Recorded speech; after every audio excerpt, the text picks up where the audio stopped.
जल्दी करना। Find each angle of a parallelogram if two consecutive angles are in the ratio देखो 1. Consecutive word का मतलब समझते हो? मान लो अगर एक ये पैरेललोग्राम है और इसका नाम आप ए बी सी डी रखते हो तो opposite sides are equal and parallel. ये तो आपने पढ़ा ही होगा। प्लीज इसे रटना मत, समझने की कोशिश करना। If you are talking about this angle तो इसके एडजेसेंट ये दोनों होंगे, ये वाला और ये वाला। कोरस्पॉन्डिंग बोलो या लगातार बोलो या एडजेसेंट बोलो, एक ही बात है। अगर आप इस एंगल की बात करते हो तो ये वाला और ये वाला बन जाता है। तो अभी फिलहाल मैं नीचे के दोनों एंगल की बात कर रहा हूं। तो अगर ये लेट रेशियो में दिया हुआ था, रेशियो क्या है 1:5, तो let the ratio be x मान लो। तो अगर ये x हो गया तो ये 5x हो जाएगा। बात समझ में आई नहीं है?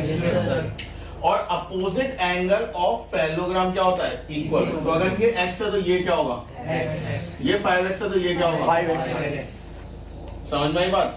सो angle A equals to x, ठीक है, और वहीं पे angle B equals to 5x, और एंगल C यहां पे लिख सकते हो angle C equals to angle A equals to x, angle D equals to angle B equals to 5x। D से में दोगे opposite angle of parallelogram are equal. कोई डाउट? अब angle A plus angle B equals to 180 होता है को interior से। किससे होता है? को इंटीरियर। आपको रीजन लिखना पड़ेगा, ठीक है। तो को इंटीरियर से यानी दोनों एंगल का सम क्या होगा? 180। x plus 5x equal to 180, 6x equal to 180। अब देखो ये मल्टीप्लाई में इधर जाके डिवाइड हो जाएगा, क्या है यहीं से ही काट दो। तो x इक्वल टू 30 या डिवाइड में बेच के काटो, वो आपकी चॉइस है, ठीक है। उसमें मना नहीं कर रहा था। यानी एंगल ए तो मिल गया, एंगल ए और एंगल सी दोनों 30 थे, एक्स है ना दोनों। Angle D equals to angle B equals to 5x, यानी 5 into 30 बोले तो 150। बात समझ में आया नहीं है? तो ये चीजें आपको लिखनी पड़ेगी। तो angles are 30 30, angles of parallelogram are 30 150 30 150। समझ में आया नहीं है? ओके, नेक्स्ट क्वेश्चन बोलो। Find the size of the angles of a parallelogram if one angle is 20 degree. अब देखो if one angle is 20 degree less one angle is 20 degree less than twice the smallest angle। अब देखो मैंने एक बात आपको अभी बता दी, पैरेललोग्राम में होते दो ही एंगल हैं, बाकी अपोजिट तो इक्वल हो जाते हैं। तो अगर मैं बोलूं एक 30 है और एक 150 है तो ठीक है, बाकी दोनों क्या हो जाएंगे? इक्वल। अपोजिट है तो इक्वल हो गए। तो यहाँ पे अगर मैं बोल रहा हूं कि if one angle is 20 less than the twice of the smallest, तो ऑब्वियसली एक एंगल छोटा होगा एक एंगल बड़ा होगा। तो लेट, और किस पे one angle is 20 less than the twice the smallest, यानी डिपेंडेंसी किस पे है? स्मॉलेस्ट पे। तो स्मॉलेस्ट कुछ होगा उसके बेसिस पे हम निकाल पाएंगे बाकी वाला। समझ में आई? तो let the smallest angle be x मान ले, p मान लो, जो मन करे वो मान लेना। क्लियर है? उसके बाद वो क्या कह रहा है? वन एंगल, यानी जो दूसरा एंगल, अदर एंगल क्या होगा? अदर एंगल इक्वल टू, इसका मतलब क्या होता है? Equal 20 less than. अगर आपको याद हो मैंने बताया 20 लेस देन बाद में माइनस होता है, 20 माइनस नहीं लिखते, क्योंकि मोर देन में भी आप प्लस लिख देते हैं, उससे फर्क नहीं पड़ता, बट लेस देन में फर्क पड़ता है। जब भी 20 लेस देन आएगा तो 20 बाद में माइनस होगा। आगे पढ़ो क्या कह रहा है, किससे माइनस करना है? 20 लेस देन क्या? Twice the smallest. स्मॉलेस्ट को क्या माना हमने? x। तो ट्वाइस क्या होता है उसका? 2x minus 20। ये है दूसरा एंगल, ये है दूसरा एंगल। तो मान लो दूसरा एंगल y, पेट में दर्द तो नहीं होगा कभी लोग, ठीक है। तो अगर एक स्मॉलेस्ट एंगल x मानो, दूसरा एंगल क्या मान लो आपने? ठीक है। तो अगर एक पैरेललोग्राम है, इसका मतलब एक आपने x मान ले, दूसरे को आपने y मान ले, दोनों का सम तो 180 होना चाहिए। ठीक है। Angle x plus angle y equal to 180, तो आप ये भी बोल सकते हो को इंटीरियर। ठीक है। आप प्रॉपर्टीज ऑफ पैरेललोग्राम से बोल सकते हैं कि सम ऑफ एडजेसेंट एंगल, ये कौन सा एंगल है? Adjacent. Sum of adjacent angle of parallelogram is 180 आप ऐसा भी बोल सकते हो। तो जो आपको सही लगे उससे करो। x तो x ही रखो, y की वैल्यू क्या है 2x माइनस 20, सही है। ऐड मारो 3x, ये माइनस 20 हो जाएगा, ये इसका हो गया, क्या आएगा 200 आ गया। x इक्वल टू 200/3 डिग्री, यानी ये पहले एक एंगल मिल गया। दूसरा एंगल क्या है, अदर एंगल क्या होगा, कितना दे रखा है 2x minus 20, 2 into 200 minus 3 divide minus 400 minus, अगर एलसीएम ले लो 3 तो इक्वल टू 60, कितना आएगा 340/3 नहीं आएगा। तो आपके पास एंगल्स क्या आ गए, एक एंगल आया कितना 200/3, दूसरा क्या आया 340/3, तो ये भी 200/3 फिर से लिख दो, 340/3 फिर से लिख दो, डिग्री लगाना मत भूलिएगा। क्लियर है, कॉपी करो। If an angle of rhombus is 50 degree, find the side of the angles of one of the triangles which are If formed one by angle is 50 degree, rhombus देखो कौन सा question है, नहीं 4। If an angle of a rhombus is 50, find the side of an angle one of the triangle which is formed by that angle। तो rhombus में एक angle 50 degree है, think about this, this angle is 50 degree और यहां से diagonal निकलती है, ठीक है, ये भी एक डायगोनल है। तो देखो सबसे बढ़िया बात तो है ये तो 90 होगा, ये तो आपको पहले ही पता है। दूसरी चीज मैंने आपको देखी डायगोनल क्या करके बाइसेक्ट, तो अगर ये टोटल 50 है तो ये कितना होगा 25, ठीक है। तो आप लिखोगे diagonal bisect the angle formed by side of rhombus। तो angle one angle is 90 degree को 25 डिग्री, ये बात समझ में नहीं आई। दूसरी चीज diagonal bisect each other at 90 degree. तो अदर एंगल या सेकेंड एंगल बोलो, एंगल 1 एक 25 डिग्री हो गया, एंगल 2 कितना हो जाएगा 90। अब मुझे तो थर्ड एंगल निकालने में तुम्हारे कौन सा तोप लग रही है, तो angle 1 plus angle 2 plus angle 3 equals to 180। Angle sum property लिख दोगे यहाँ पे, या sum of angle of triangle is 180। तो एंगल 1 कितना है 25, एंगल बी कितना है 90, एंगल 3 निकाल दो। एंगल 3 क्या होगा 180 से 115 माइनस कर दो, है ना 65। ठीक है। नेक्स्ट एंगल, नेक्स्ट क्वेश्चन पढ़ो, कौन सा क्वेश्चन था, थर्ड फोर्थ। नेक्स्ट पढ़ो। The diagonals AC and BD of a rectangle ABCD intersect each other at P. If ABD equals to 50 degree, find the angle DPC.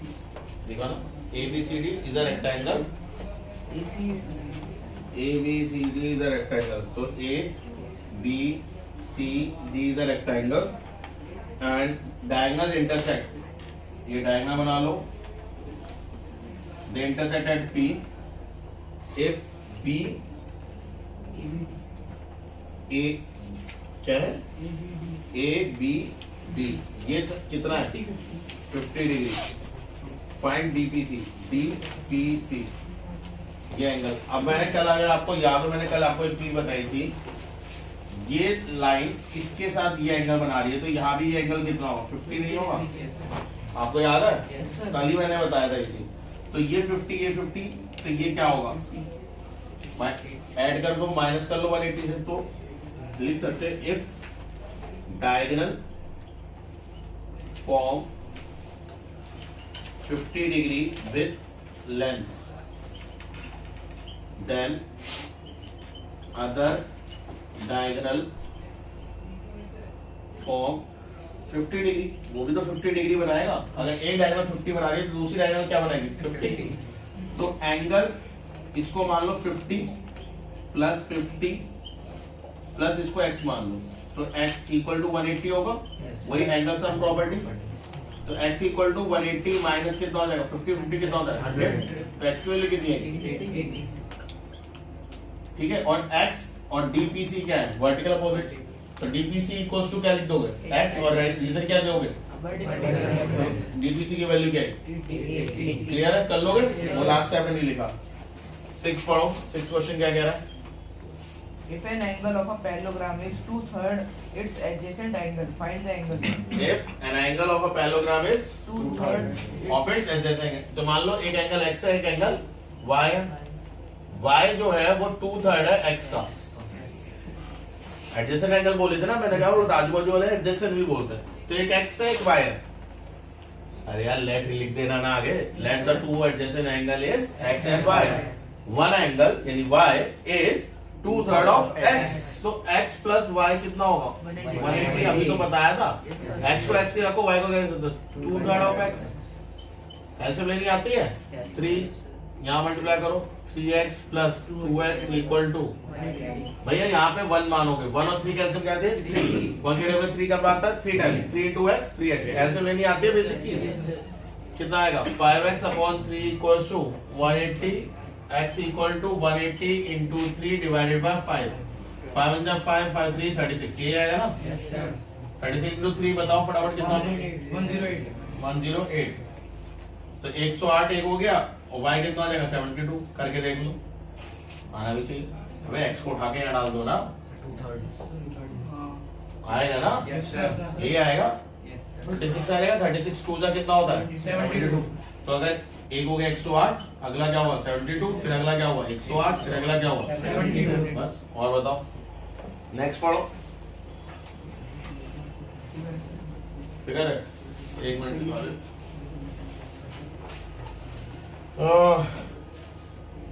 देखो ये रहा figure, ऐसा कुछ है। यहाँ से एक लाइन यहाँ गई, ये है D, ये है C, ये है A, ये है B। ये एंगल है 70, ये है Y, ये है X और ये है 80। ठीक है, फिर बोल रहे हैं ना figure ABCD is a parallelogram in which DBC calculate CDB और ADB। कर लोगे? तो बहुत सिंपल है, क्या होता है? ये 80 है तो ये 80 होगा, सिंपल होगा या नहीं होगा? भाई ये 80 है तो ये 80 होगा ऑल्टरनेट, क्योंकि ये लाइन और ये लाइन आपस में क्या है? पैरेलल। इतनी बात समझ में आई? x प्लस y जो भी पूरा मिलके एक एंगल बनाएंगे, वो 70 के साथ जब जोड़ोगे तो 180 आएगा। ये तो अभी बताया एडजेसेंट एंगल का सम क्या होता है? 180। इतनी बात समझ में आई?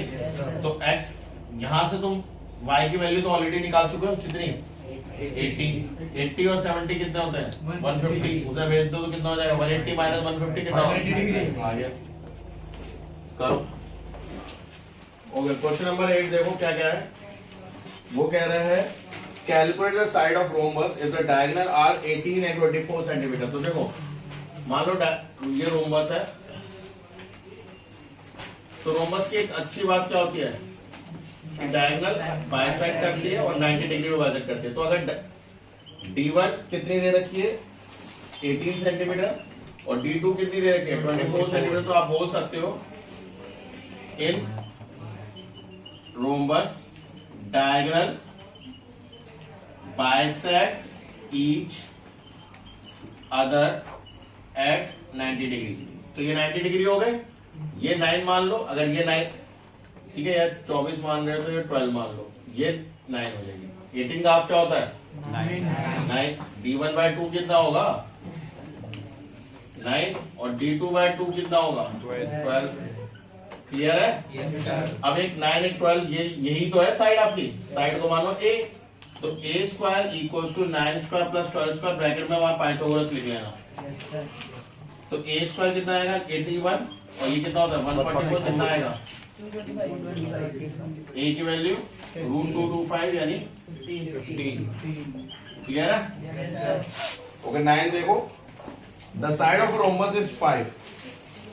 ठीक है, अब ध्यान से देखना, यही सेम कॉन्सेप्ट लगा लो कि रोम्बस है, ठीक है, साइड कितनी है? 5, डायगोनल कितनी है? 8, तो ये 4 4 हो जाएगी। ये निकालने को पूछिए, ये निकाल नहीं पाओगे? मान लो इसको x मान लो, तो 5 का स्क्वायर इक्वल टू 4 का स्क्वायर प्लस x का स्क्वायर पाइथागोरस के हिसाब से। 25 16 plus x² equal to 25 minus 16, x² equal to 9, x equal to 3। But ये तो आधी डायगोनल होती है, फुल डायगोनल के लिए क्या करोगे 2x 2 into 3 that comes 6 centimetre. आगे क्वेश्चन क्या कह रहा है, एरिया ऑफ रोमबस। तो एरिया का फॉर्मूला क्या होता है, half into product of diagonal नहीं होता। अरे यार पिछले साल पढ़ा होगा ना d1 into d2। तो half into product of diagonal कितनी है, एक डायगोनल कितनी थी 8, दूसरी डायगोनल कितनी निकल गई 6, 24 हो गया। ठीक है, आज यहीं तक करेंगे।